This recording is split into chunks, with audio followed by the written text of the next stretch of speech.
Good morning all of you. आप सब कैसे हैं? आप सभी का हमारे YouTube channel online study times पर हार्दिक स्वागत है। आज हम बात करना चाहते हैं हमारे संविधान की प्रस्तावना के बारे में। प्रस्तावना यानी कि प्रियम्बल।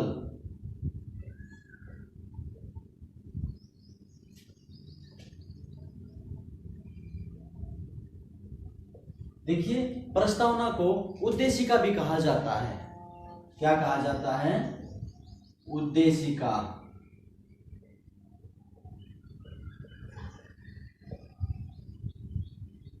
इसको उद्देशिका भी क्यों कहा जाता है? क्योंकि आप सभी को पता है 13 दिसंबर 1946 को जब संविधान सभा की तीसरी बैठक हुई थी, उसमें उद्देश्य प्रस्ताव रखा गया था। उद्देश्य प्रस्ताव रखा गया था और ये प्रस्ताव किसने रखा था? आपको भली बात याद होगा, ये हमारे पंडित जवाहरलाल नेहरू जो पहले प्रधानमंत्री थे उनके द्वारा रखा गया था। और ये पास कब हुआ? ये पास हुआ 22 जनवरी 1947 को। यानी उसी दिन ये पास नहीं हुआ, बल्कि अगले महीने की 22 तारीख को हमारा जो उद्देश्य प्रस्ताव था वो पास हुआ। देखिए, जो प्रस्तावना है वो हमारे संविधान का परिचय कराती है। क्या कराती है? परिचय। और हमारे संविधान की भूमिका भी कहीं ना कहीं हमारे संविधान की प्रस्तावना ही है। जो हमारे संविधान के जो उद्देश्य हैं वो किस में निहित हैं? हमारी प्रस्तावना में निहित है। यानी हमारे संविधान के क्या उद्देश्य हैं वो प्रस्तावना के अंदर निहित हैं। उद्देश्य निहित हैं।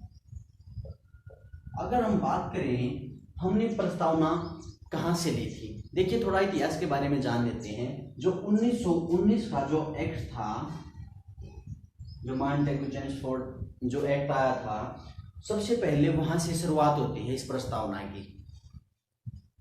उसके द्वारा अंग्रेजों के द्वारा ये एक्ट आया था, आप सभी को पता है। तो इसमें प्रस्तावना का जिक्र किया गया था।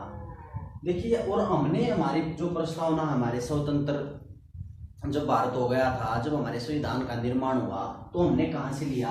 तो हमने लिया इस प्रस्तावना को यूएसए के संविधान से, यानी संयुक्त राज्य अमेरिका के संविधान से हमने इसको लिया। अगर हम इसकी भाषा की बात करें, एक बार प्रश्न आ जाता है कई बार, तो भाषा कहां से ली है? तो भाषा ली है हमने इसकी ऑस्ट्रेलिया से। हमने हमारी प्रस्तावना की भाषा को कहां से लिया है? ऑस्ट्रेलिया के संविधान से लिया है। आप इस बात का याद रखना। देखिए, जो हमारी प्रस्तावना है वो क्या है? वो वाद योग्य नहीं है, यानी वो नॉन जस्टिसिएबल है, वाद योग्य नहीं है। यानी अगर हमारी सरकार इनमें दी हुई बातों को लागू नहीं करती है तो आप न्यायालय में नहीं जा सकते। तो इसका मतलब होता है वो नॉन जस्टिसिएबल है। अब हम कुछ विद्वानों के या कुछ व्यक्तियों के कथनों के ऊपर बात करेंगे जो कि एग्जाम में काफी इंपॉर्टेंट अपनी भूमिका निभाते हैं, वो एग्जाम में बार बार आते हैं। देखिए, हमारे संविधान जो संविधान की प्रस्तावना है उसको हमारे संविधान की आत्मा भी कहा जाता है। क्या कहा जाता है? आत्मा। और ये आत्मा किसके द्वारा कहा गया? ये कहा गया ठाकुरदास भार्गव के द्वारा। किसके द्वारा? ठाकुरदास भार्गव ने प्रस्तावना को संविधान की आत्मा कहा। देखिए, प्रस्तावना को ही संविधान की कहीं ना कहीं जो है प्रवेश द्वार होता है, जो गेट होता है, वो भी किसको कहा जाता है? हमारी प्रस्तावना को ही कहा जाता है हमारे संविधान का प्रवेश द्वार है। तो ये बात की हमने प्रस्तावना के संदर्भ में कुछ बातें की। एक विद्वान और है नानी पालकीवाला, बड़े प्रसिद्ध वकील भी रहे हैं ये नानी पालकीवाला। इन्होंने क्या कहा है संविधान की प्रस्तावना के बारे में? तो इन्होंने कहा है जो हमारी प्रस्तावना है वो हमारे संविधान का परिचय पत्र है। क्या है? परिचय पत्र।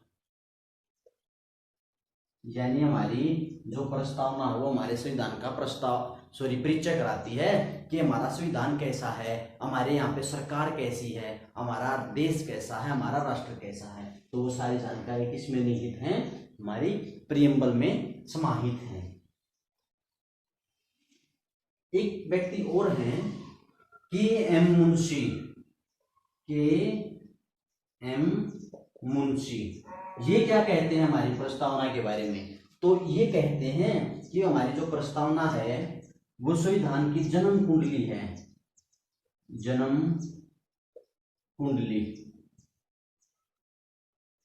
देखो मुंशी हम ट्रिक कैसे बनाएंगे? मुंशी के नीचे उ और कु के नीचे उ, यानी मुंशी और कुंडली कहीं ना कहीं ये उ है जो एक जैसे हैं दोनों में। तो के मुंशी ने क्या कहा है? प्रस्तावना को संविधान की जन्म कुंडली कहा है।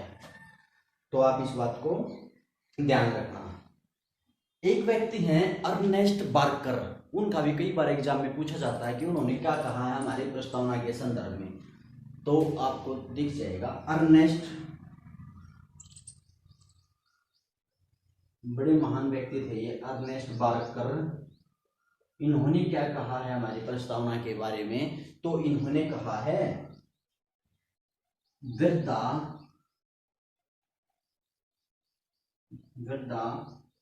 वृद्धावस्था का प्रलेख।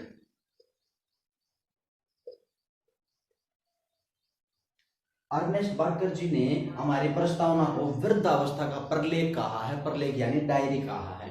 तो ये कुछ विद्वानों के कथन या इनके विचार हमने रखे आपके सामने कि उन्होंने प्रियम्बल के बारे में क्या कहा है।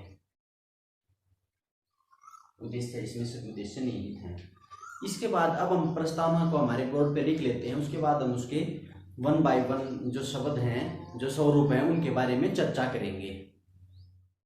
देखिए हमने अपनी प्रस्तावना को अपने बोर्ड पर लिख लिया है। इसमें क्या लिखा हुआ है? इसमें लिखा हुआ है हम भारत के लोग भारत को एक संपूर्ण प्रभुत्व संपन्न समाजवादी धर्मनिरपेक्ष लोकतांत्रिक गणराज्य बनाने के लिए इसके समस्त नागरिकों को सामाजिक, आर्थिक और राजनीतिक न्याय, धर्म, विश्वास, विचार, अभिव्यक्ति व उपासना की स्वतंत्रता, प्रतिष्ठा व अवसर की समानता प्राप्त करने के लिए व्यक्ति की गरिमा और राष्ट्र की एकता व अखंडता को सुनिश्चित करने वाला बंधुत्व बढ़ाने के लिए दृढ़ संकल्पित होकर अपनी इस संविधान सभा में आज दिनांक 26 नवंबर 1949 को ऐदत द्वारा संविधान को आत्मर्पित, अंगीकृत और अधिनियमित करते हैं।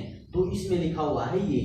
तो इसके बारे में अगर हम बात करें तो देखिए जब हमारी प्रस्तावना बनाई जा रही थी तो उस समय काफी विवाद हुआ था। कोई कह रहा था इसको अल्लाह के नाम से स्टार्टिंग कीजिए, कोई कह रहा था इसको भगवान के नाम से स्टार्टिंग कीजिए, कोई कह रहा था हिंदुस्तान के नाम से कीजिए। तो अलग अलग सबके अपने मत थे। लेकिन हमारे संविधान निर्माताओं ने एक बेहतरीन रास्ता निकाला और उन्होंने इसकी शुरुआत कर दी। हम भारत के लोग यानी जनता से इसकी शुरुआत कर दी। देखिए हमारे संविधान का स्रोत क्या है? हमारे संविधान का स्रोत या हमारी प्रस्तावना का स्रोत क्या है? वो जनता है। जनता सुप्रीम है। क्या है? जनता सर्वोच्च है।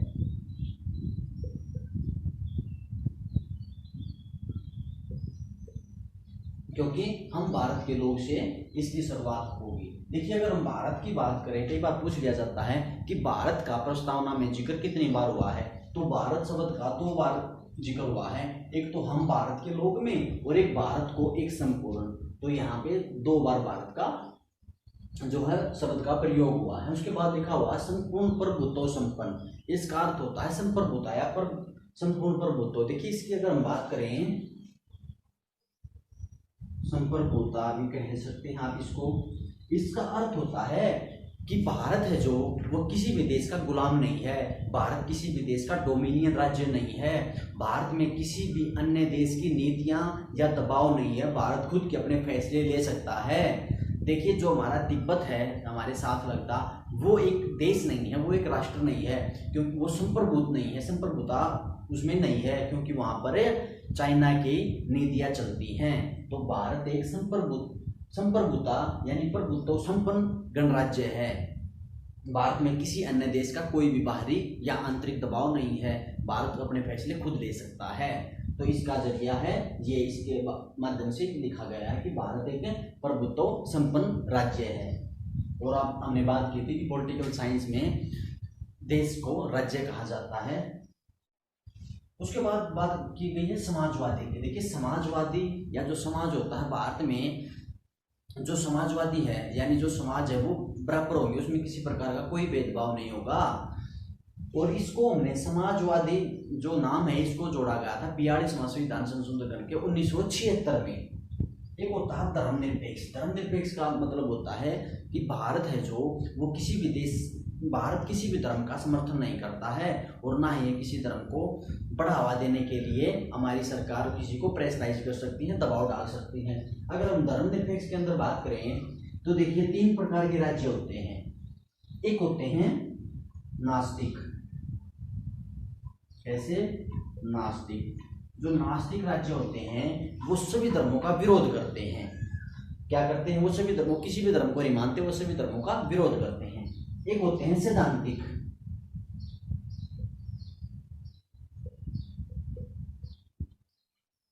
सैद्धांतिक ये कैसे राज्य होते हैं? देखिए इन राज्यों का या इन देशों का अपना खुद का धर्म होता है। जैसे बांग्लादेश है, बर्मा है, पाकिस्तान है, श्रीलंका है, ये सैद्धांतिक राज्य हैं, सैद्धांतिक देश हैं, इनका खुद का अपना एक धर्म है। और एक होता है धर्मनिरपेक्ष। धर्मनिरपेक्ष का मतलब होता है कि उस राज्य का खुद का कोई धर्म नहीं है, लेकिन वो सभी धर्मों को समान नजर से देखता है, समान भाव सभी धर्मों के प्रति रखता है। और भारत और अमेरिका इसके शानदार उदाहरण हैं। तो ये बात होता है धर्मनिरपेक्ष। एक होता है, फिर उसके बाद है लोकतांत्रिक। देखिए लोकतांत्रिक क्या होता है?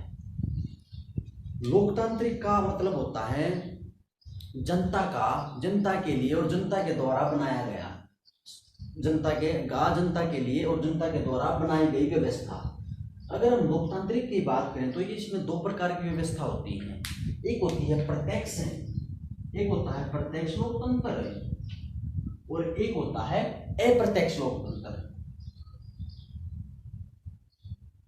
देखिए प्रत्यक्ष लोकतंत्र में जनता स्वयं कानून बनाती है और प्रत्यक्ष लोकतंत्र कहाँ का है? तो प्रत्यक्ष लोकतंत्र है स्विट्जरलैंड का। लेकिन भारत में अप्रत्यक्ष लोकतंत्र है। भारत में जनता के द्वारा चुने हुए प्रतिनिधि कानून बनाते हैं, वो सदन में यानी संसद में जाकर बैठते हैं। तो भारत में किस प्रकार का लोकतंत्र है? वो अप्रत्यक्ष लोकतंत्र है। आप इसको ध्यान रखना। और लोकतंत्र के अंतर्गत परिभाषा अब्राहम लिंकन की परिभाषा को आप सभी को पता ही होगा। उन्होंने कहा था कि जनता के द्वारा जनता के लिए। तो ये उनकी भाषा थी। उसके बाद है गणराज्य। देखिए अगर हम गणराज्य की बात करें तो 2 प्रकार की गणराज्य लोकतांत्रिक व्यवस्था होती है। कितने प्रकार की? 2। एक होती है राजशाही और एक होती है गणतंत्र लोकतंत्र। एक होता है गणतंत्र। देखिए राजशाही में क्या होता है? जो देश का प्रमुख होता है वो वंशानुगत होता है, यानी राजा का बेटा राजा बनता है। सऊदी अरब और उत्तर कोरिया इसके खूबसूरत एग्जाम्पल हैं। वहां पर क्या है? वहां पर राजशाही है। लेकिन भारत में राजशाही नहीं है। भारत में है गणतंत्र लोकतांत्रिक व्यवस्था, क्योंकि देश का जो सर्वोच्च पदाधिकारी होता है उसका चुनाव होता है। वो एक निश्चित अवधि के लिए उस पद पर विराजमान होता है और वो चुना जाता है। तो भारत और अमेरिका में कैसे व्यवस्था है? गणतांत्रिक लोकतांत्रिक व्यवस्था है। तो ये बात की हमने गणराज्य के बारे में। उसके बाद क्या बनाने के लिए इसके समस्त नागरिकों को, देखिए 3 प्रकार के न्याय की बात की गई है, सामाजिक, आर्थिक और राजनीतिक। 3 प्रकार के न्याय दिए गए हैं, सामाजिक, आर्थिक और राजनीतिक। यानी सामाजिक तौर पर किसी के साथ कोई भी डिफरेंस या भेदभाव नहीं होगा, सबको न्याय मिलेगा। और आर्थिक आधार पर किसी के साथ संपदा या संपत्ति में कोई भेदभाव नहीं होगा।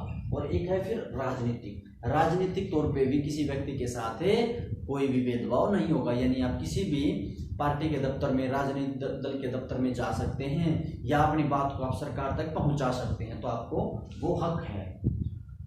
उसके बाद न्याय के बाद विचार रखने की आपके पास स्वतंत्रता है, धर्म अभिव्यक्ति बोलने की स्वतंत्रता है, वो विश्वास व उपासना की क्या है, स्वतंत्रता है। आप इन कार्यों को करने के लिए आजाद हैं, स्वतंत्र हैं। देखिए, स्वतंत्रता का अर्थ ये भी नहीं होता कि आपको कुछ भी करने का लाइसेंस मिल गया। आपको संविधान की सीमाओं के दायरे में रहकर ही जो कुछ करना होता है। और हमने ये जो है, हमने क्या किया, हमने स्वतंत्रता की बात की। उसके बाद प्रतिष्ठा व अवसर की समानता। प्रतिष्ठा और अवसर की समानता प्राप्त करने के लिए देखिए, जो समता है, समता, स्वतंत्रता, ये हमने कहाँ से ली हैं? ये हमने ली हैं फ्रांस के। स्वतंत्रता, समता और बंधुता, ये आदर्श हमने फ्रांस के संविधान से ली हैं। फ्रांस में जब क्रांति हुई थी, कब हुई थी? वो हुई थी 1789 से लेकर 1799 में। वहां से हमने स्वतंत्रता, समानता और बंधुता के आदर्श लिए हैं। अवसर की समानता प्राप्त करने के लिए व्यक्ति की गरिमापूर्ण जीवन जीने का अधिकार है व्यक्ति को, और राष्ट्र की एकता व अखंडता। हमारा राष्ट्र है वो अखंड है, उसमें किसी प्रकार का कोई विभाजन नहीं हो सकता, अखंड भारत है, सुनिश्चित करने वाला। बंधुता, देखिए बंधुता होता है भाईचारा, यानी हमारे यहाँ पर भाईचारा, ये गंगा जमुना की संस्कृति है। यहाँ पे कहा जाता है कोई घर आ जाता है तो घर आया माँ जाया, यानी आप किसी भी धर्म, क्षेत्र या विविधता से ऊपर उठकर भाईचारे की भावना का विकास करेंगे। ये साफ साफ हम इसमें लिखा हुआ है, हमारी प्रस्तावना में बंधुता के बारे में लिखा हुआ है। दृढ़ संकल्प होकर अपने इस संविधान सभा में आज दिनांक 26 नवंबर 1949 को आप सभी को बताया कि 26 नवंबर 1949 को हमारा संविधान बनकर तैयार हो गया था। वो जनता को सौंप दिया था, लेकिन वो लागू किया था 2 महीने के बाद। 26 नवंबर 1949 को ऐद द्वारा इस संविधान को अंगीकृत का मतलब क्या होता है? हमारा जो संविधान है हम उसको स्वीकार करते हैं। अधिनियमित क्या होता है? अधिनियमित होता है लागू करना, और आत्मर्पित होता है, इसको भी हम स्वीकार करना बोल सकते हैं। हम अपने आप को, यानी जनता जो इसको स्वीकार करती है इस संविधान को। तो ये लिखा हुआ है प्रस्तावना में इन बातों का लिखा हुआ है। जो प्रस्तावना है वो हमारे संविधान का स्वरूप बताती है, उसका उद्देश्य बताती है कि हमारा राज्य कैसा, हमारी सरकारें कैसी होंगी। देखिए, अगर हम बात करें हमारी प्रस्तावना में, तो सिर्फ एक बार इसमें आज तक संशोधन हुआ है। वो कब हुआ है उसके बारे में अगर हम देखें तो वो हुआ है 42वां संविधान संशोधन हुआ था 1976 में। सिर्फ एक बार 42वां संविधान संशोधन 1976 में हुआ था, और उसके द्वारा क्या क्या जोड़ा गया था? तो उसके द्वारा समाजवाद, यानी समाजवादी, धर्मनिरपेक्ष,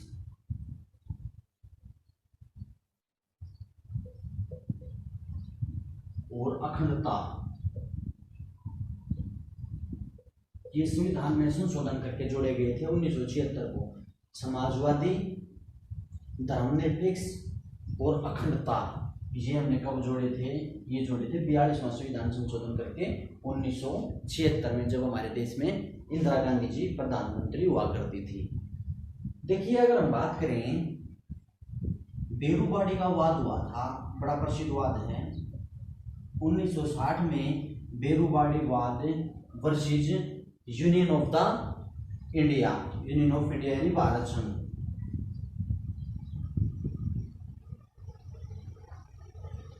ये हुआ था 1960 में। तो इसमें क्या हुआ? इसमें हमारे न्यायालय ने प्रस्तावना को संविधान का भाग मानने से मना कर दिया कि हमारे जो प्रस्तावना वो हमारे संविधान का भाग नहीं है। अगर हमारे प्रस्तावना हमारे संविधान का भाग नहीं है तो संसद इसमें कोई भी संशोधन नहीं कर सकती है। तो संसद के हाथ बांध दिए कि आप इसमें संशोधन नहीं कर सकते, ये हमारे संविधान का भाग है ही नहीं। लेकिन उसके बाद फिर 24 अप्रैल 1973 को जब केशवानंद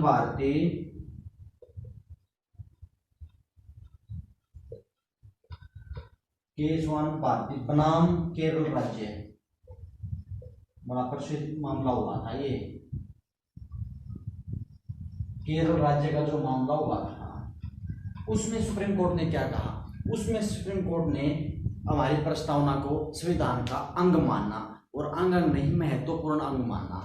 तो इसमें कह दिया कि जो हमारी संसद है वो प्रस्तावना में संशोधन कर सकती है। तो ये कब का? 24 अप्रैल 1973 को।